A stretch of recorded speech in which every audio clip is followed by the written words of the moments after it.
안녕하세요. 김명철입니다.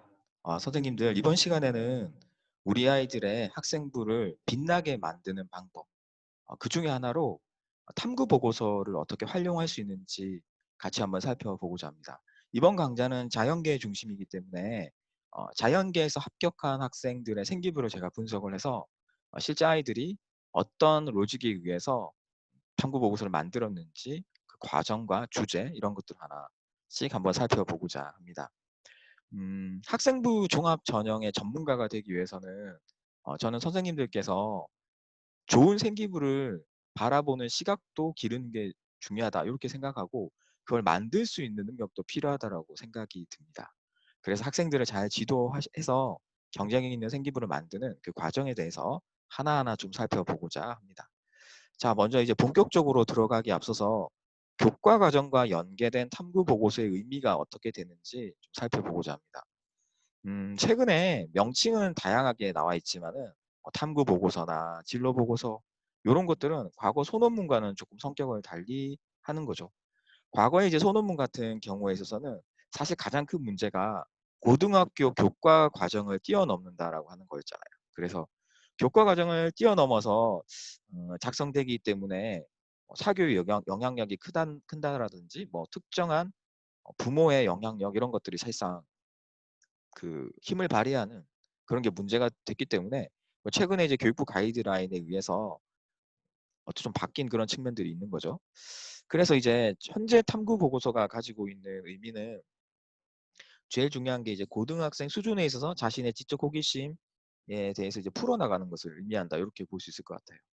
자, 탐구 보고서는 지적 성취를 보여줄 수 있는 중요한 수단이기 때문에 적극적으로 이걸 활용해 나가는 그런 데 의미가 있다. 이렇게 볼 수 있을 것 같아요.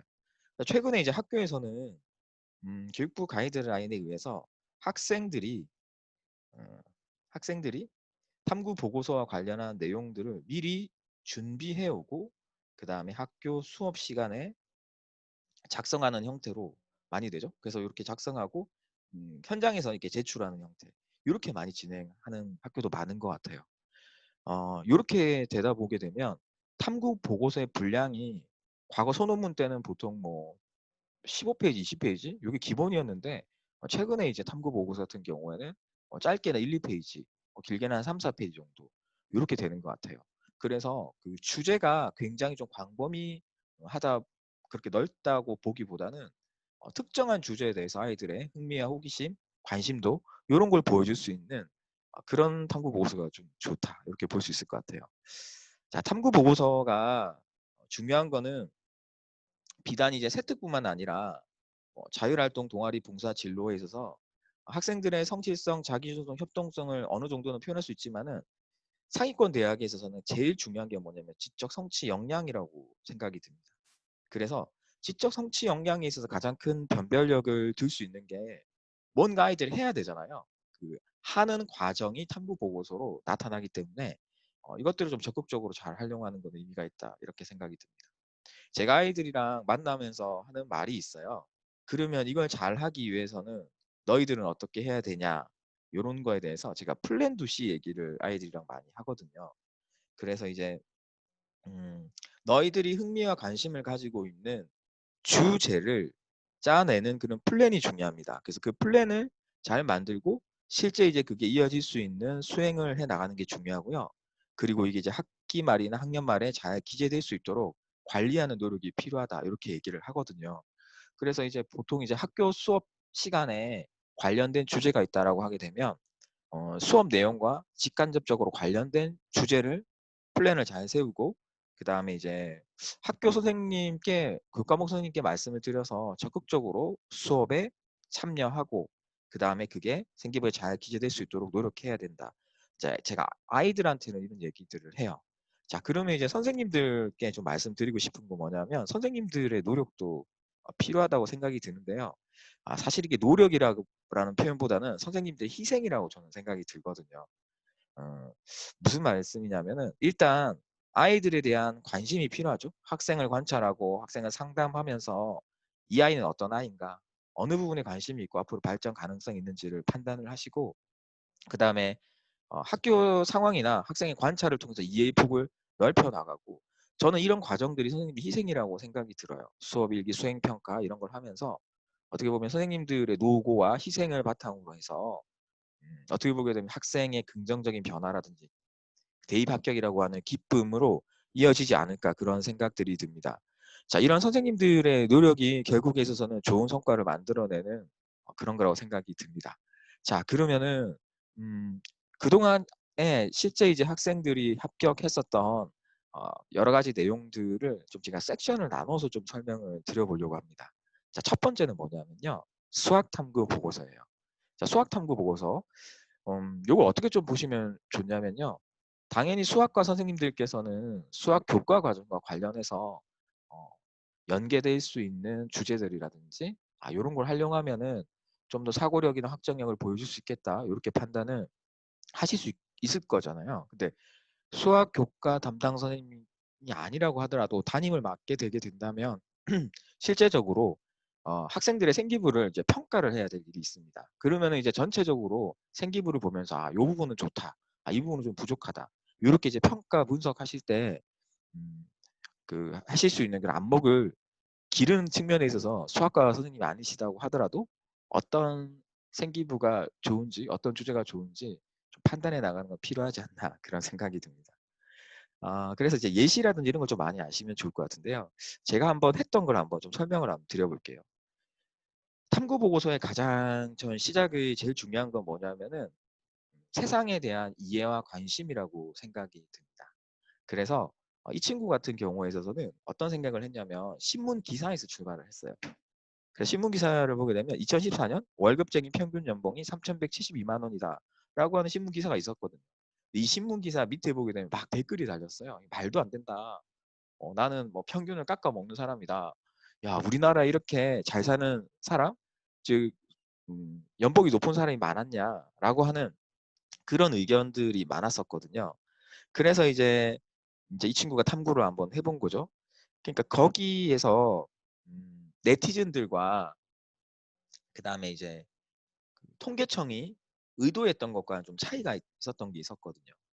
그래서 이제 그 가장 큰 차이가 뭐냐면은 어, 핵심적으로 생각을 했을 때 수학과 관련한 개념이 뭐냐면 평균값과 중간값에 대한 적용의 문제였어요. 아까 제가 말씀드린 3,172만 원은 월 단위로 따지게 되면 가구 소득이 455만 원 정도 되거든요. 2016년도 기준으로 했을 때. 그럼 굉장히 이게 높다라고 체감이 되잖아요. 그 문제가 평균값과 중간값의 문제다. 이런 걸 파악을 하게 됐어요. 그래서 이 친구가 어떻게 했냐면 실제적으로 간단하게 분석을 한번 해본 거예요. 그러니까 여기서 이제 두 번째로 중요한 거는 제가 첫 번째로 탐구의 주제를 파악할 때 있어서는 세상에 대한 흥미와 관심이 중요하다고 했죠. 그럼 그거를 내가 이해를 했으면은 주도적으로 분석하는 과정이 저는 좀 필요하다고 생각해요. 그냥 단순하게 나와 있는 자료를 뭐 인용한다든지 뭐 베낀다든지 이런 것보다 기존에 나와 있는 자료를 바탕으로 해서 재차 가공을 하는 거죠. 대학에 가서는 이제 그게 이제 뭐 비교 연구 이런 것 쪽으로 연구를 하게 되는데 고등학생 수준에 있어서는 기존에 나와 있는 자료를 바탕으로 해서 활용을 해 나가는 것도 의미가 있다고 생각이 들어요. 그래서 이 친구가 한 건 뭐냐면은 구간을 나눠 본 거예요. 구간을. 그래서 어, 성별 그 다음에 이제 소득별로 평균 소득을 나눠서 평균값과 중간값을 나눠 본 거죠. 그러니까 이 차이가 굉장히 어느 정도 있다라고 하는 겁니다. 자, 그런 것들을 파악을 해낸 거죠. 그래서 여기 보게 되면 이제 평균 소득과 중위 소득의 차이가 있는 거죠. 평균 소득은 뭐냐면요. 우리나라 근로소득자의 전체 소득을 다 더하고 인원수로 나눈 거예요. n분의 1로. 중위 소득은 뭐냐면은 우리나라의 근로소득자가 2천만 명이라고 하게 되면 딱 정확하게 1등부터 1,000만 명 번째. 1,000만 명 번째가 딱 중위 50%에 해당되잖아요. 그 사람의 소득을 얘기하는 거예요. 일렬로 세웠을 때. 아무튼 그 개념의 차이가 있는 거거든요. 그래서 음, 일반적으로 그 일반 대중들이 인식하는 거랑 통계청의 차이가 발생한 게 뭐냐면은 통계청에서 해명 자료를 낸 게 있더라고요. 그래서 이제 통계청에서 가계 동향 및 소득 분배에 대해서 월 소득을 450만 5천만으로 한 거에 있어서는 체감하기 어려운 그 내용에 대해서는 이런 어떤 게 발표된 거예요. 평균값과 중간값의 차이가 있는 거죠. 즉 통계청은 중간값을 기본으로 한 게 아니고 평균값을 기본으로 해서 요 자료를 발표를 한 거죠. 그럼 요런 차이가 많이 크다라고 하는 건 어떤 의미일 것 같아요, 선생님들 생각하실 때? 그렇죠. 우리나라의 소득 격차가 되게 큰 거예요. 그래서 요 사실을 통해서 2차적으로 해석을 해낼 수 있는 거는 소득 격차가 크다. 그래서 이게 빈부 격차의 문제점 이런 것과도 좀 관련한 이슈로 연결을 해 나갈 수 있거든요. 그러니까 이런 식으로 우리가 하나하나 해석을 해 나가면서 내가 새롭게 알게 된 사실. 중앙값과 평균값은 수학적 개념이잖아요. 그 수학적 개념을 통해서 결국 알게 되는 거는 사회적 측면에 있어서 소득 격차, 빈부 격차 개념까지 좀 확장적으로 나아갈 수 있죠. 그러니까 이런 것들이 좀 의미 있는 과정이지 않나 이런 생각이 듭니다. 제가 예시를 한번 드려볼게요. 어떤 친구가 그 미세먼지 있잖아요, 선생님들. 그래서 미세먼지가 어디서 왔느냐, 미세먼지의 원인이 뭐냐, 이걸 탐구를 하려고 했었어요. 그래서 이제 우리가 흔히 아는 거는 국내적인 요인도 있지만은 중국에 의한 영향이 크다라고 얘기를 하잖아요. 그래서 이 친구가 한 건 어떻게 했냐면은 중국의 이제 특정 지역, 그러니까 뭐라고 그러죠? 사막지대. 그 사막지대에 있어서 먼지가 많이 발생하는 걸 계절적으로 통계 자료를 중국 사이트에 가서 뽑았어요. 그리고 한국에 있는 특정 지역, 예를 들어서 이제 미세먼지 영향이 좀 많이 받는 곳이 이제 서해안이잖아요. 서해안의 평택, 특정 지역인 평택과 상대적으로 미세먼지의 영향력이 적은 울산 이렇게 뽑아서 두 지역에 나와 있는 미세먼지에 대한 또 정보는 통계청에 있잖아요. 그래서 그게 영향력을 중국의 영향력에 의한 걸 독립 변수로 잡고 거기에 따라서 평택의 계절별 미세먼지의 농도 현황, 그다음 울산의 미세먼지의 농도 현황. 자, 이렇게 비교 분석한 그런 걸 바탕으로 해서 자료를 만든 걸 봤어요. 그러니까 이런 식으로 우리가 이제 일상적으로 세웠던 가설이 맞는지를 탐구해 나갈 때는 이렇게 아이들이 2차적으로 뭔가 자기가 해석할 수 있거나 간단하게 해볼 수 있는 것들. 그냥 단순하게 베끼는 게 아니라 통계 자료를 활용해서 재가공하는 그런 것들이 좀 중요하지 않을까 생각이 듭니다. 저는 기본적으로 통계 자료를 활용을 한다라고 하면 고등학생 수준에 있어서 학생이 기존에 있던 그 로 데이터라고 하는 거죠. 통계 자료를 활용해서 자신이 가공하여 해석하는 이런 것들이 중요하고 이런 어떤 노력들이 생기부에 들어가게 된다라고 하게 되면 괜찮은 어떤 그런 과정으로 갈 수 있는 것 같아요. 그래서 이 수학과 관련해서는 제가 간단하게 한번 살펴봤고요. 자, 그 다음에 이제 두 번째 한번 살펴보도록 하겠습니다. 합격자의 과학 탐구 보고서, 생명과학 이런 내용들이 있어요. 그 생물의 다양성, 종의 다양성.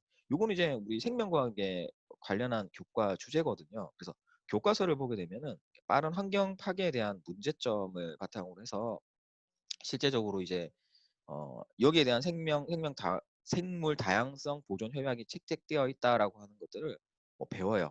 자, 그럼 이제 이걸 가지고 우리가 생각을 해볼 수 있는 거는 탐구 주제 예시 같은 경우에는 교과서에서 출발하는 거거든요. 그래서 생물의 다양성을 위협하는 요인이 뭐냐? 물론 이제 기존 연구가 많이 되어 있겠죠.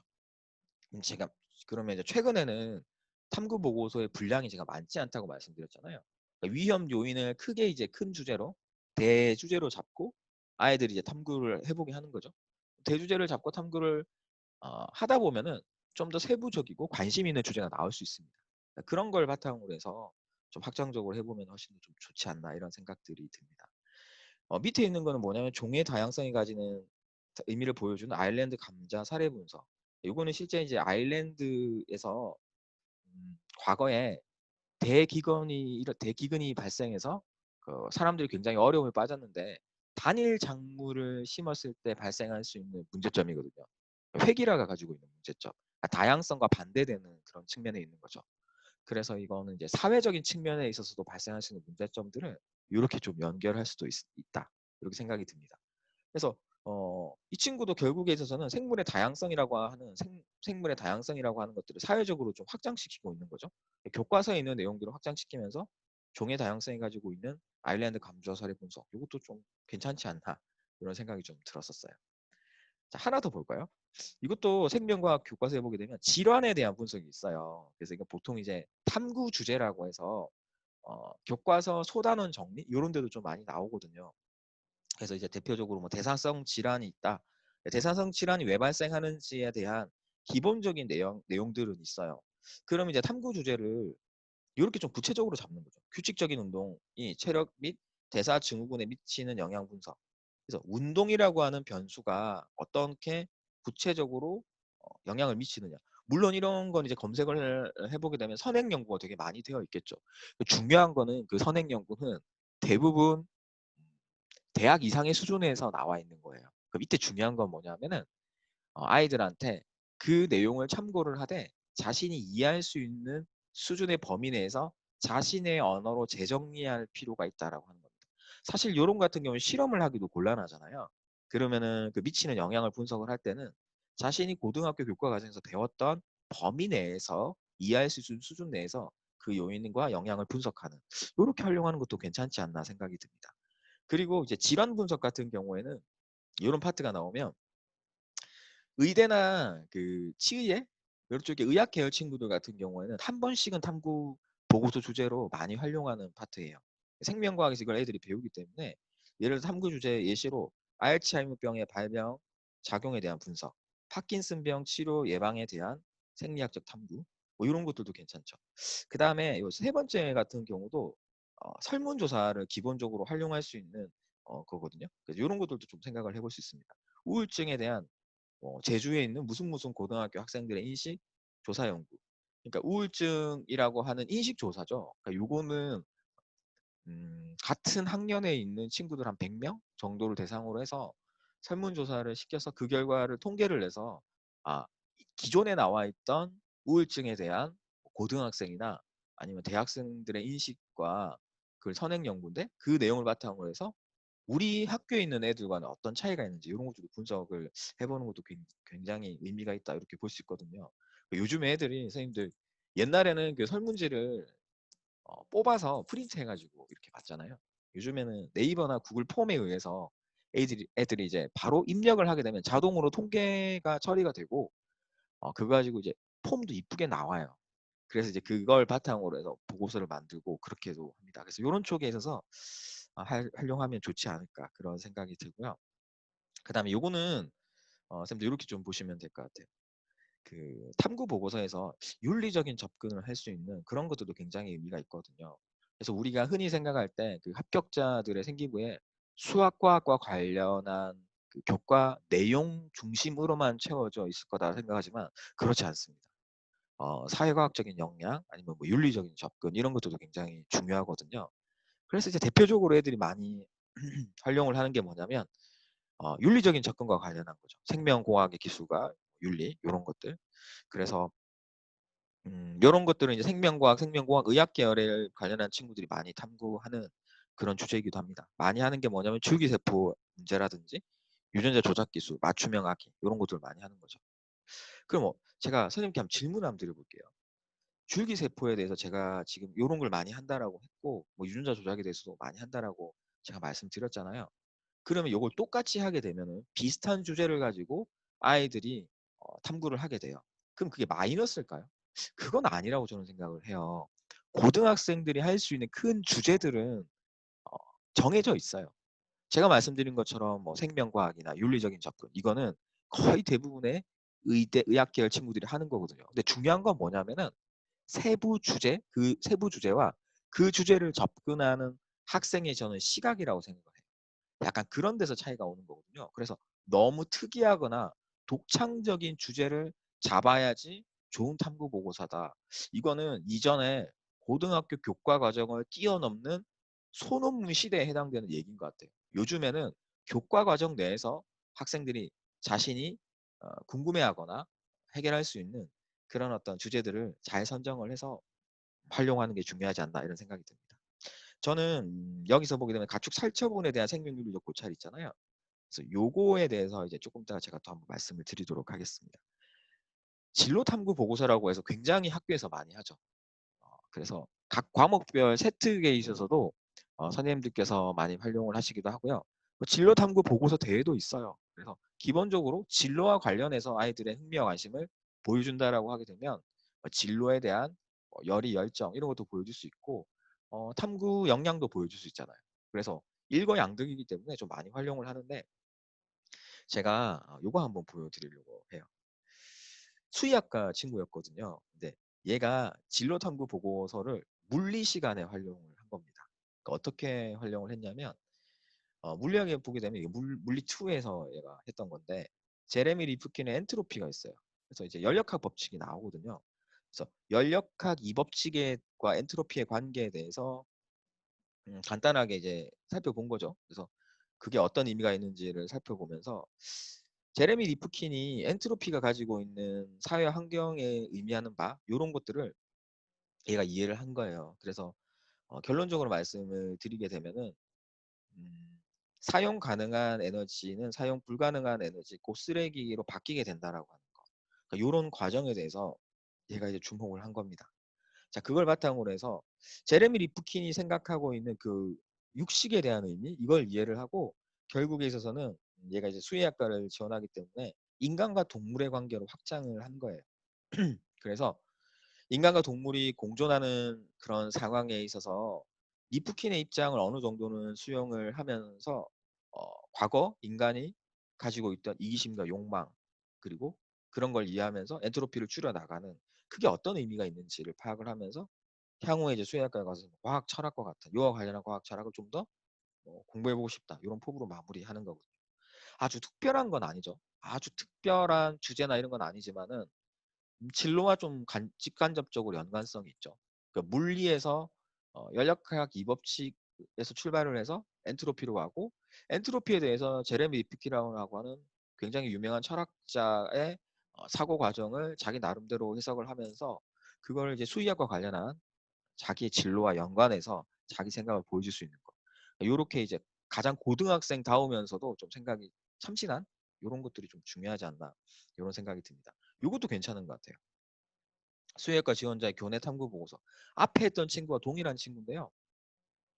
이 친구 같은 경우에서는 교내 탐구 보고서를 그 대회에 나갔는데 그때 한 내용에 대한 이게 이제 전체 원문은 아니고 일부분을 선생님들이랑 좀 공유하려고 제가 가지고 온 겁니다.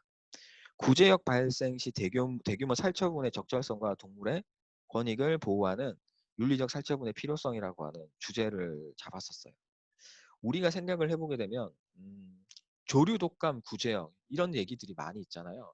근데 우리가 대규모로 살처분되는 현장들을 TV 뉴스에도 보게 됩니다. 그래서 가축들이 살처분되는 그 장면을 보게 되면은 우리는 그냥 이렇게 생각을 하잖아. 어쩔 수 없지. 전염병을 막으려고 하게 되면 어쩔 수 없지라고 하는 건데 얘가 탐구를 해본 거예요. 그러니까 실제적으로 가축 전염병 피해가 심각하다라고 하게 되면 이런 행위가 정당화되겠지만은 실제적으로 요 구제역에 의한 폐사율이 그렇게 높지 않다라고 하는 거예요. 그래서 이제 과거에 우리 역사적으로 봤을 때 우리 사회에 있어서는 여기 보니까 1926년부터 36년에도 폐사율이 4.2%에 불과했다라고 얘기가 나오잖아요. 그래서 그런 걸 근거로 해서 과거 우리 조상들은 그때도 뭐 구제역이 없었겠어요. 다만 이게 메커니즘이 안 밝혀진 거겠죠. 전염병이라고 하는. 과거에도 그 소들이 평생 한번 앓고 가는 그런 병이다 이렇게 생각을 했었거든요. 물론 이런 전염병이 발생하는 거에 대해서 적절하게 통제하는 건 되게 중요하지만은 구제역이 수의학적으로 그다지 심각한 질병이 아님에도 불구하고 너무 대규모로 살처분을 하는 게 아닌가. 어떤 지역이 에서 이제 구제역이 발생하게 되면 반경 몇 킬로를 이제 통제를 하고 다 이제 소들이나 돼지를 다 죽이거든요. 그러니까 그런 거에 대한 문제 의식이에요. 그러니까 탐구 보고서가 빛을 발하는 거는 이런 문제 의식이 있는 게 좋습니다. 그리고 그게 자기 진로나 전공과 관련한 것들이라고 하면 의미가 있는 거겠죠. 제가 예시를 한번 들어볼까요? 한의학과를 지원하는 친구들에게 있어서 중요한 어떤 그 문제 의식 그거는 한의학과 교수님들이 고민하는 것과 똑같은 게 뭐냐면 그 한의학의 과학화예요. 흔히 말해서 그러니까 한의학과가 가장 큰 약간 아픔이라고 해야 되냐? 의학 계열로부터 공격받는 게 뭐냐면 과학적인 이해와 접근이 좀 부족하다라고 하는 거잖아요. 그래서 그런 것들에 대한 이해와 노력 이게 굉장히 앞으로 이제 한의학을 공부하는 젊은 세대들이 해결해야 될 문제라고 이제 한의학과 교수님 생각하시거든요.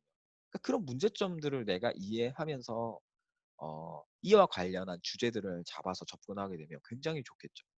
살처분에 대한 이 문제 의식이나 이런 것들도 일부 수의학과에서도 그 문제를 인식하고 있는 거거든요.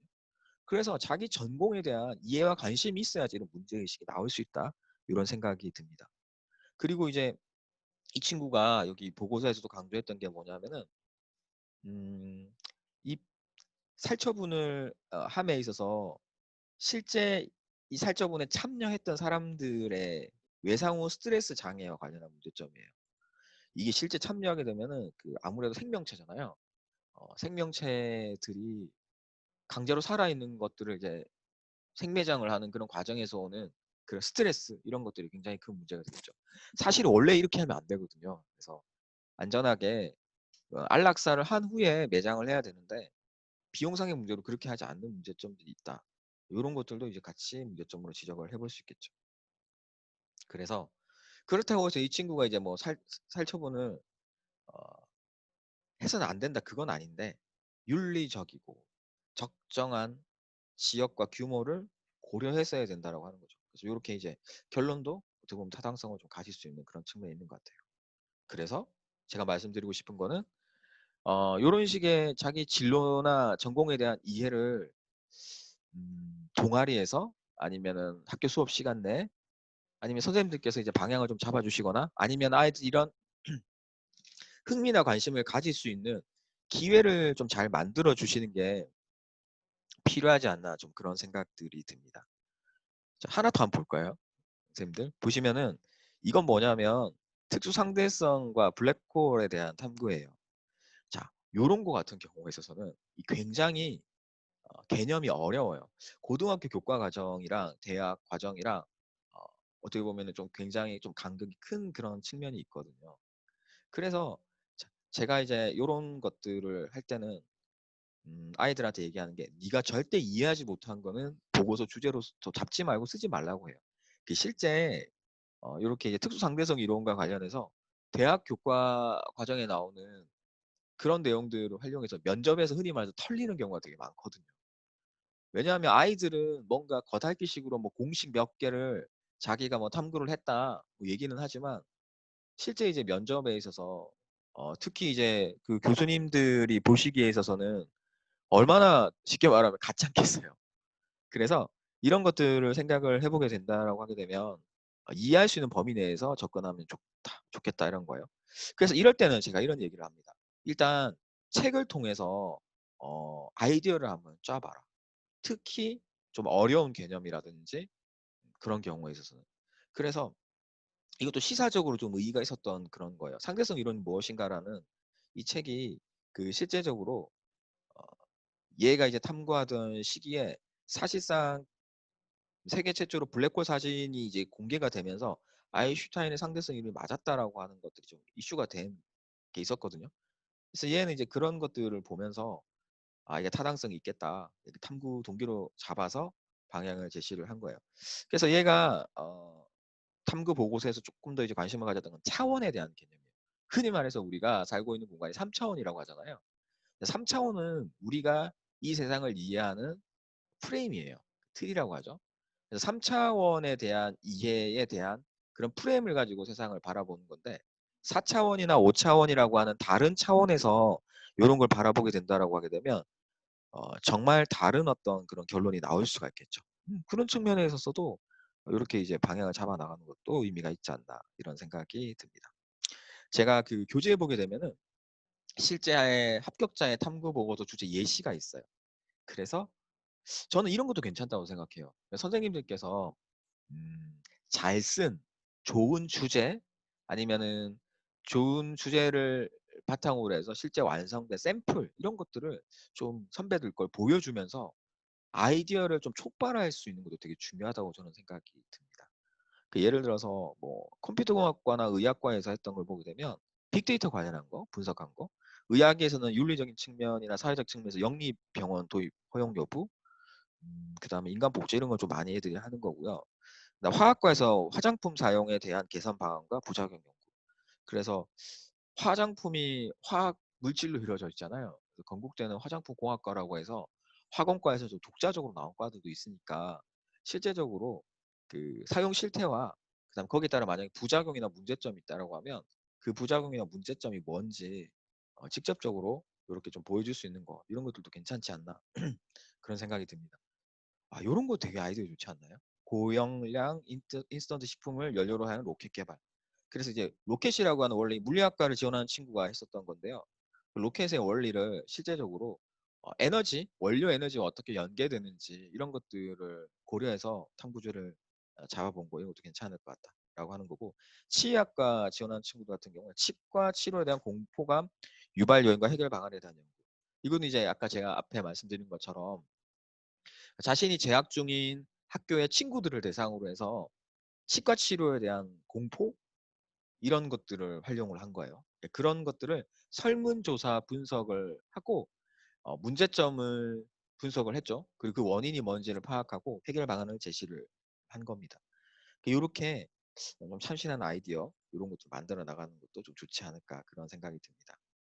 그러니까 저는 이제 중요한 게 이제 탐구 보고서를 만들기 위해서는 주제 선정을 위한 조사나 방법이 중요하잖아요. 그래서 이런 기회들을 좀 많이 주시는 게 좀 좋지 않을까 생각이 듭니다. 그래서 학교에서 뭐 특할 시간이라든지 아니면은 학생들이 그 컴퓨터를 활용해 가지고 좀 이렇게 탐구할 수 있는 시간이 있다라고 하게 되면 기본적으로 어, 검색이나 아니면은 탐구 주제 선정을 위한 그런 어떤 시간들을 통해서 자료 조사를 충실히 해서 아이디어가 확장되고 그 주제가 좀 선명하게 나올 수 있는 거거든요. 그래서 대부분 좀 많이 활용하는 게 뭐 네이버 전문 정보나 뭐 구글의 학술 정보, 리스나 DBP야, 키스 뭐 이런 것도 많이 활용을 하죠. 그래서 대신에 제가 아이들한테 항상 아까 말씀드린 것이 뭐냐면 이 논문이나 하기는 뭐 보고서 이런 것들을 읽어보고 내가 이해할 수 있는 수준인지에 대한 판단이 필요합니다. 그러니까 학생들이 이해하지 못하는 범위 내에서 뭔가를 하게 된다라고 하게 되면 이게 정말 마이너스거든요. 그래서 내가 이해할 수 있는 자료를 취합을 하게끔 하고 그 내용을 재가공해서 방향을 잡아 나가는 게 좀 필요하지 않을까 그런 생각이 듭니다. 그래서 이런 어떤 방향들을 제가 쭉 한번 그동안에 합격했던 아이들의 생기부에 있었던 내용들 이런 걸 바탕으로 해서 탐구 보고서를 만들었던 좀 샘플들을 좀 보여드렸어요. 그래서 저희들이 실제 이제 아이들을 지도할 때도 이런 방향들에 따라서 지도를 해 나가는데 저는 이제 학교 현장 즉 공교육에 있어서 좀 더 적극적으로 비교과 비교과에 대한 이해 그러니까 아이들이 자기 진로를 탐색하고 이해할 수 있는 기회들을 좀 더 적극적으로 좀 많이 주셨으면 좋을 것 같다라는 생각이 듭니다. 그런 걸 통해서 아이들이 이제 진로에 대한 고민의 깊이도 넓어질 거고요. 생기부의 퀄리티도 좀 더 좋아지지 않을까 그런 생각이 듭니다. 자, 이래서 이번 강좌는 여기까지 말씀을 올리고요. 저는 또 다른 주제를 가지고 찾아뵙겠습니다. 감사합니다.